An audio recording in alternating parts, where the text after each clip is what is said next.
নমস্কার, আমার নাম দৈপায়ন নাগ। আমি কোচবিহার পশ্চিমবঙ্গ নিবাসী।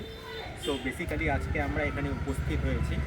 আমি একজন পুরুষ অধিকার কর্মী এবং পুরুষ অধিকার আন্দোলনে একটা সবথেকে বড় যেটা দিক সেটা হচ্ছে আমরা সকলেই জানি ভারতবর্ষের যে আমাদের লিঙ্গ নিরপেক্ষ আইন এবং পুরুষদের জন্য প্রপারলি কোনো আইনি বিধান না থাকার জন্য অনেক পুরুষকেই নির্যাতিত হতে হচ্ছে, অবহেলিত হতে হচ্ছে এবং তার পাশাপাশি সেই সমস্ত পুরুষ যারা মিথ্যা মামলার শিকার হয়ে ক্রমাগত হয়রানির শিকার হচ্ছেন, তারা বছরের পর বছর দিনের পর দিন আদালতের দ্বারে দ্বারে ঘুরে বেড়াচ্ছেন, তারা তাদের ওপর হওয়া অন্যায়ের কোনো সঠিক বিচার পাচ্ছেন না। তো এটির জন্যই আজকে আমরা পশ্চিমবঙ্গ থানার একটি ডেপুটেশন প্রদান করলাম।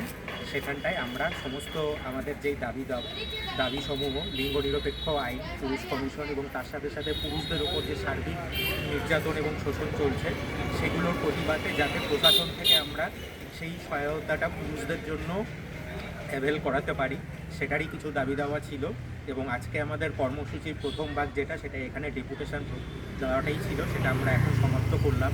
এবং এরপরে আমরা কোচবিহারে রাজবাড়ির প্রবেশদ্বারের সামনে একটি সচেতনতামূলক পথসভার আয়োজন করেছি, যেখানটায় আমরা পুরুষ অধিকার বিষয়ক এবং পুরুষদের ওপর হওয়া বিভিন্ন সামাজিক বিদ্রোহের বিষয়ে লোকজনকে আরও বেশি সচেতন করব।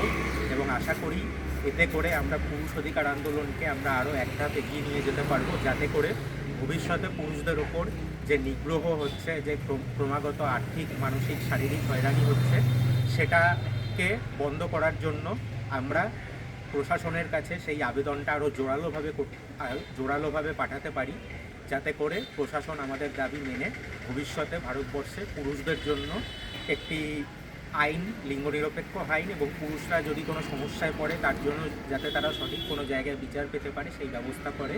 আমাদের সেই বিশ্বাস আছে প্রশাসনের ওপরে, প্রশাসন ভবিষ্যতে সেই জিনিসটা দেখে যাতে, সেই জন্যই আমাদের আজকের এই প্রয়াস।